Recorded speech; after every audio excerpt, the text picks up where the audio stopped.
इतनी तेज बारिश हो रही है, क्या करूं? ये कैब क्यों नहीं बुक हो रही? शुक्र है भगवान का हो गई, अब कैंसिल ना हो बस। बारिश और बढ़ती जा रही है, अब जल्दी से आ जाए बस कैब। ये है राधिका जो एक कंपनी में काम करती है। आज राधिका को किसी प्रोजेक्ट की वजह से ऑफिस में देरी हो गई, ऊपर से बारिश हो गई, वो भी बहुत मूसलाधार बारिश। इस वजह से राधिका को ना ही कोई ऑटो मिल रहा था और ना ही कोई कैब। सारे ड्राइवर कैब को कैंसिल कर रहे थे। एक कैब बुक हो जाती है पर वो शेयर कैब थी। राधिका कैब में बैठ जाती है। कैब में पहले ही एक और सवारी बैठी थी, वो था एक छोटी हाइट का लड़का। पर राधिका भी चुपचाप बैठी रही और वो लड़का भी। कुछ देर बाद राधिका का घर आ जाता है।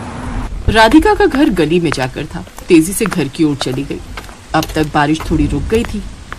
राधिका, आज तूने आने में बहुत देर लगा दी, कहाँ रह गई थी? मुझे तो बहुत चिंता हो रही थी और तेरा फोन भी नहीं लग रहा था। मम्मी, आज ऑफिस में बहुत समय लग गया, काफी काम था और वापसी में बारिश इतनी तेज थी कि कुछ मिल ही नहीं रहा था आने का। बहुत मुश्किल से एक कैब मिली तो मैं घर पहुंची। मुझे फोन कर देना था ना, मैं स्कूटी पर आ जाता लेने के लिए।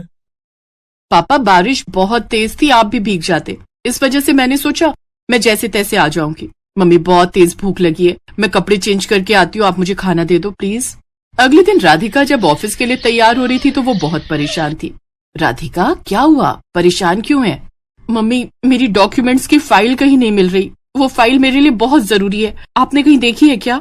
वो फाइल तो तू कल ऑफिस ले गई थी, कहीं ऑफिस में तो नहीं रह गई? हाँ, हो सकता है, ऑफिस जाकर देखती हूँ। राधिका ऑफिस जाती है पर उसकी फाइल उसे नहीं मिलती। कुछ देर बाद राधिका की मीटिंग थी जिसमें उसे फाइल का ही काम था।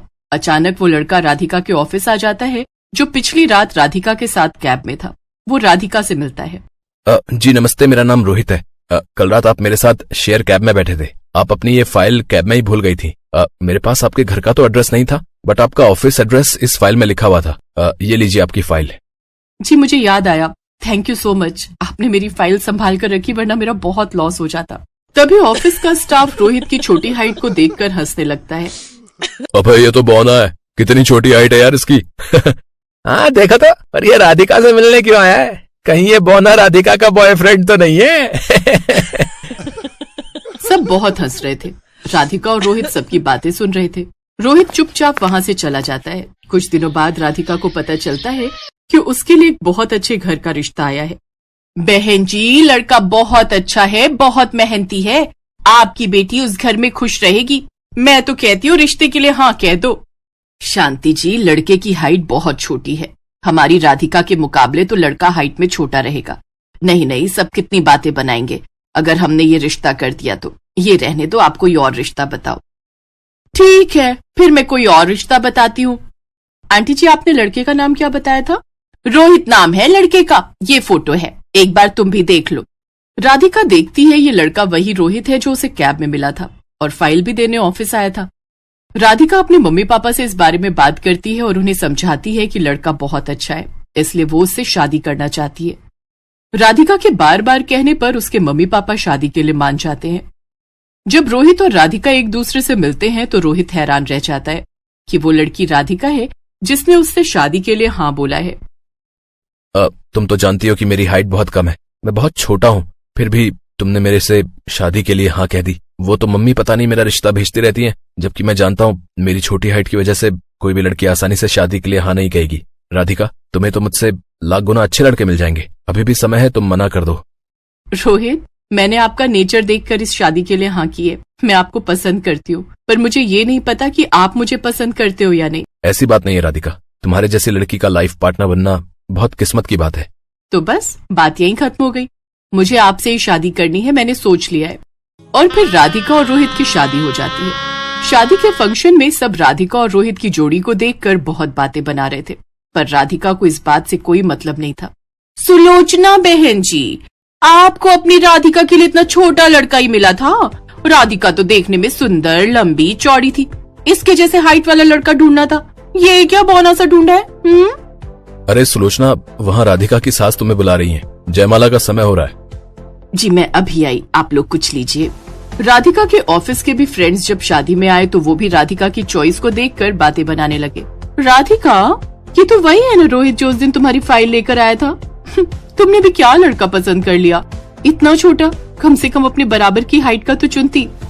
स्वीटी प्लीज, मैं चाहती हूँ तुम सब शादी में आए हो तो इस तरह की कोई बात मत करो। मैं तुम सबको अच्छा दोस्त मानती हूँ, इसलिए ऐसी बातें करके मेरे और अपने रिश्तों को खराब मत करो। और तुम सब खाना खाकर जाना।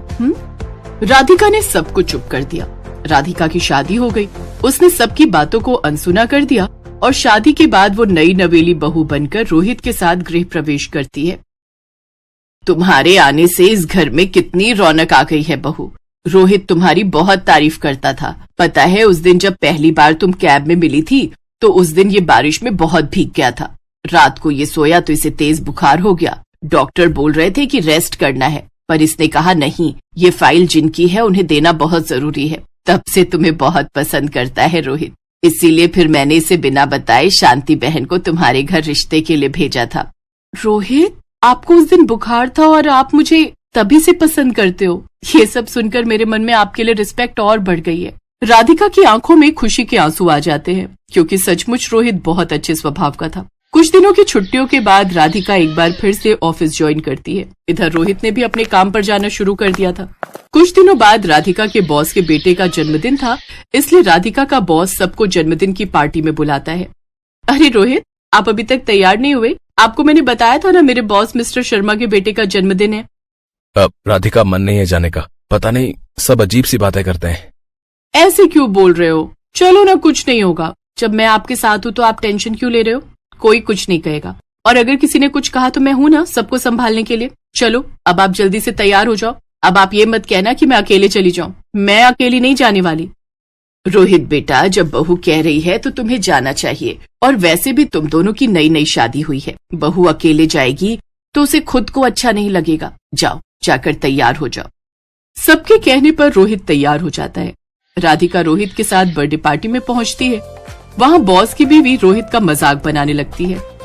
अच्छा, तो तुम राधिका हो? तुम्हारी अभी नई नई शादी हुई है ना? ये मुझे बता रहे थे। राधिका, बुरा न मानो तो एक बात कहूँ? जी मैम, प्लीज बोलिए। जहाँ तक मुझे पता है तुम्हारी ये लव नहीं अरेंज मैरिज थी, तो तुमने ऐसा लड़का क्यों चुना जो तुमसे हाइट में बहुत छोटा है? तुम दोनों की जोड़ी एक पूरब तो एक पश्चिम लग रही है। मैम, प्यार तो कुछ पलों में भी हो जाता है। रिश्ते बनाने के लिए सालों की जरूरत नहीं होती। शादी लव हो या फिर अरेंज, बस रिश्तों में प्यार होना चाहिए। कुछ रिश्ते सालों चलने के बाद भी टूट जाते हैं, और कुछ रिश्ते जन्म जन्म के लिए बन जाते हैं। मेरा और रोहित का जन्म जन्म का साथ है। मैं रोहित से बहुत प्यार करती हूँ और मेरे लिए ये परफेक्ट हस्बैंड है। तभी शोर मच जाता है। बच्चे जिस एरिया में झूला झूल रहे थे वहाँ पर एक सुरंग वाला झूला खराब हो गया और वहाँ पर सब परेशान हो गए। अरे कोई तो रास्ता होगा, मेरा बेटा सुरंग वाले झूले में फंस गया है, कोई उसे बचा लो। मेरे बच्चे को बचाइए, उसके रोने की आवाज आ रही है। वो घबरा रहा है, सुरंग बहुत छोटी है, वो फंस गया है उसमें। घबराइए मत, मैं सुरंग के अंदर जाऊंगा। आपके बेटे को कुछ नहीं होगा, मैं उसे कुछ नहीं होने दूंगा। मुझे पूरा विश्वास है आप पर, आप आशु को कुछ नहीं होने दोगे। रोहित की हाइट छोटी थी, इस वजह से वो आराम से सुरंग में जा सकता था। कुछ ही देर में रोहित आशु को उस सुरंग वाले झूले से बाहर सही सलामत निकाल लेता है। सब लोग रोहित की बहुत तारीफ करते हैं। ये कहानी यही सीख देती है कि हमें जीवन में कभी भी किसी के शरीर की बनावट और रंग रूप का मजाक नहीं उड़ाना चाहिए, क्योंकि कमियां तो बहुत मिल जाएंगी पर अच्छाई बहुत कम देखने को मिलती है।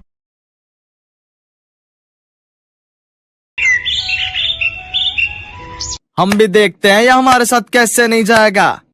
ये मेरे पति हैं और मैं इनकी धर्म पत्नी हूँ। आप इनसे जबरदस्ती नहीं कर सकते।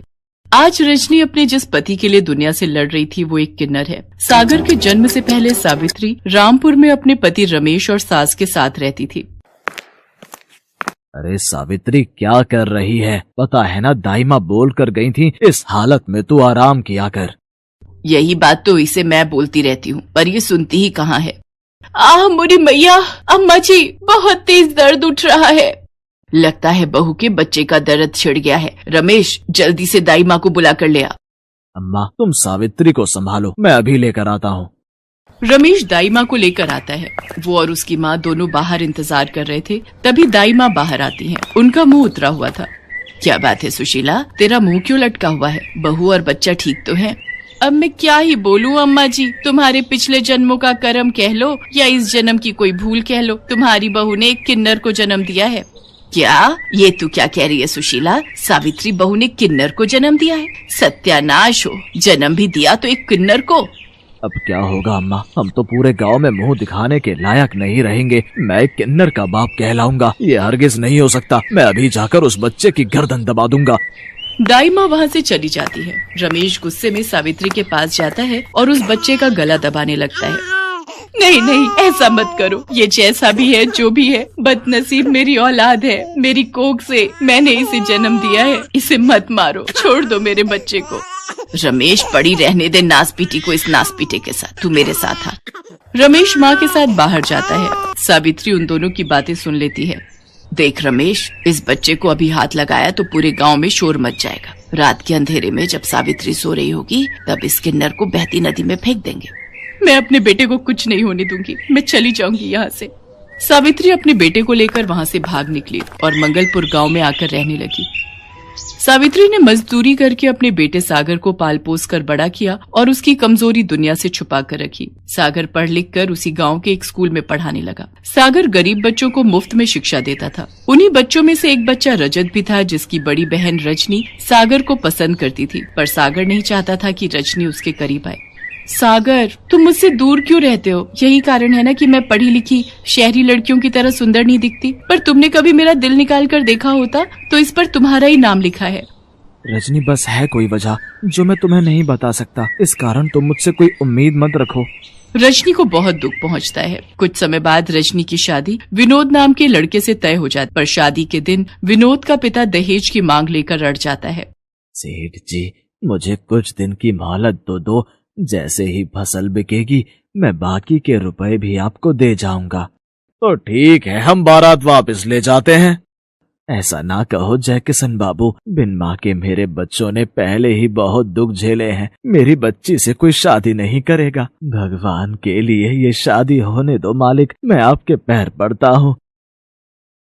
बापू, मेरे कारण तुम ऐसे लालची लोगों के पैरों में मत गिरो। जाते हैं तो जाने दो ऐसे लोगों को। मुझे भी ऐसे लालची लोगों के घर बहू बनकर नहीं जाना। इससे तो मैं कुंवारी ही अच्छी हूँ। चल बेटा विनोद, बारात वापस जाएगी। रुक जाओ किशन बाबू, ऐसा मत करो, रुक जाओ।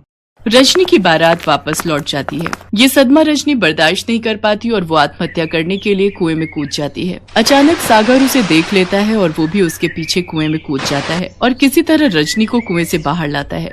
मेरी बच्ची, हे भगवान, क्या करने जा रही थी? अगर तुझे कुछ हो जाता। सागर बेटा, तुम नहीं होते तो आज मेरी बच्ची। दीदी, आंखें खोलो ना, क्या हुआ दीदी? रजनी की जान बच जाती है। उसके मन में सागर के लिए और प्यार बढ़ जाता है। अब वो किसी न किसी बहाने सागर के घर जाने लगी थी।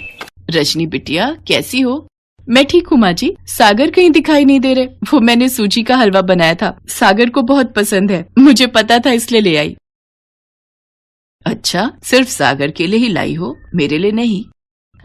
नहीं नहीं माँ जी, आप भी खाओ ना। वो तो मैं बस। रजनी, तुम यहाँ? सागर, रजनी ने सूजी का हलवा बनाया था, वो तुम्हारे लिए लेकर आई है। अच्छा माँ जी, मैं चलती हूँ। मुझे बताना हलवा कैसा था। रजनी शर्माते हुए वहाँ से चली जाती है, पर सागर सावित्री से कहता है, माँ, रजनी मेरी सच्चाई नहीं जानती। मैं नहीं चाहता मेरे कारण उसकी जिंदगी खराब हो। मैं जहाँ तक समझ पा रहा हूँ वो मेरे लिए अपने मन में कुछ अलग ही सोच रही है। मैं चाहता हूँ वो मुझसे दूर रहे। ये बात वो नहीं जानती कि मैं एक किन्नर हूँ। मैं एक साधारण इंसान की तरह उसके काबिल नहीं हूँ। सागर को लगा था कि रजनी वहाँ से जा चुकी है, पर रजनी तो दरवाजे की ओट में खड़ी सारी बातें सुन लेती है। उसके पैरों से जमीन खिसक जाती है और उसकी आंखें आंसुओं से भर जाती हैं। वो सारी रात सागर के बारे में ही सोचती रही। अगले दिन रजनी उठी और वो सागर के घर पहुंची और सावित्री के पैर छूकर बोली, माँ जी, क्या आप मुझे बहू के रूप में स्वीकार करेंगी? रजनी, तुम सागर के बारे में कुछ नहीं जानती। सागर। माँ जी, मैंने कल आपकी और सागर की सारी बातें सुन ली थी। सागर की सच्चाई जानने के बाद मेरे दिल में सागर के लिए और प्रेम बढ़ गया है। सागर मेरे लिए पूरी तरह से मेरे पति बनने लायक है। सागर का दिल बहुत साफ है। जो लड़का पिताजी ने मेरे लिए देखा था वो लोग तो लालची निकले। घटिया लड़के से शादी करने से अच्छा है सागर जैसे नेक दिल इंसान से शादी करूं। मैं सागर को पसंद करती हूँ और मैं उन्हीं से शादी करूंगी। जुग जुग जियो मेरी बच्ची, तुमने मेरे बच्चे की जिंदगी में खुशियों के रंग भर दिए। सागर को भी सारी सच्चाई पता चलती है। रजनी के अटूट प्रेम को देखकर सागर उससे शादी के लिए हाँ कह देता है और रजनी की शादी सागर के साथ हो जाती है। एक दिन सावित्री का पति रमेश उस गांव में आता है और वो सावित्री और सागर को एक दुकान पर खड़ा देख लेता है। सावित्री सागर के साथ घर की तरफ निकलती है तो रमेश उस दुकानदार के पास जाता है। भैया, ये जो अभी एक औरत तुम्हारे से सामान लेने आई थी, ये कौन है? ये तो सावित्री बहन है और साथ में उनका बेटा सागर है, स्कूल में मास्टर है, अभी अभी शादी हुई है इसकी। ये कैसे हो सकता है? मेरा बेटा तो किन्नर था, एक किन्नर पति कैसे बन सकता है? जरूर सावित्री ने इसके किन्नर होने की बात सबसे छुपा कर रखी है। अगर मैं शहर में किन्नर को जाकर ये सच्चाई बता दूं तो वो इसे उठा कर ले जाएंगे और बदले में मुझे अच्छे खासे पैसे दे देंगे। मेरे तो मजे ही आ जाएंगे। रमेश सागर का सगा बाप होने के बावजूद भी इतनी घटिया हरकत करता है कि वो शहर जाकर किन्नरों को सागर की सच्चाई बता देता है और उनसे बदले में 50,000 रुपए ले लेता है। सभी किन्नर सागर को लेने गांव पहुंच जाते हैं। रजनी उस समय अपने पिता के घर गई हुई थी। सब गांव वाले भी इस सच्चाई को जान जाते हैं। हाय हाय, मैं भी देखती हूँ तू कैसे हमारे साथ नहीं जाएगा। तू किन्नर है और हम तुझे अपने साथ लेकर जाएंगे। तेरे बाप को 50,000 रुपए दिए हैं, उसी ने हमें तेरी सच्चाई बताई है। मैं क्या करूं माँ, कुछ समझ नहीं आ रहा। मेरा अपना बाप ही मेरे खिलाफ हो गया। मुझे नहीं पता था काला साया बनकर तेरा पिता तेरा दुश्मन बन जाएगा। बचपन में तो मैंने तुझे उससे बचा लिया था। हे ईश्वर, मेरे बच्चे को बचाओ। तभी रजनी आ जाती है और वो किन्नरों का रास्ता रोक देती है। अरे ये औरत तो पागल हो गई है। एक किन्नर को अपना पति कहती है। जब तक ये हमारे साथ नहीं जाएगा हम यहाँ से नहीं हिलेंगे। अरे हमने पैसे दिए हैं इसे यहाँ से ले जाने के। ये मेरे पति हैं और ये अपनी मर्जी से कहीं भी रह सकते हैं। तुम इनके साथ जबरदस्ती नहीं कर सकते हो। कानून के हिसाब से किसी को भी अपनी मर्जी से जिंदगी जीने का हक होता है और सागर और मैं एक खुशहाल जिंदगी जी रहे हैं। गांव वाले रजनी के साहस की प्रशंसा करते हैं और सब उसका साथ देते हैं। गांव वाले जानते थे कि सागर एक भला इंसान है। सब गांव वाले मिलकर पैसे इकट्ठे करते हैं और किन्नरों को पकड़ाते हैं। ये लो, हम सब गांव वालों ने 50,000 रुपए जोड़कर दे दिए हैं। अब तुम आज के बाद सागर को बिल्कुल भी तंग नहीं करोगे। हाँ हाँ, हम क्यों तंग करेंगे। अब जब हमारे पास पैसे हमें मिल गए हैं तो हमारा यहाँ रुकने का कोई फायदा नहीं है। पर जाते जाते मैं इतना ही कहूंगी, रजनी जैसी पत्नी जिसके साथ हो उसका कोई बाल बाका नहीं कर सकता। तुम दोनों हमेशा खुश रहना। मेरा आशीष तुम्हारे साथ है। चलो री चलो, बस निकल जाएगी, समय से शहर पहुँचना है। सागर सब गांव वालों का शुक्रिया अदा करता है और रजनी और सागर दोनों मिलकर सावित्री के पैर छूते हैं। सावित्री अपने बेटा बहू को गले से लगा लेती है।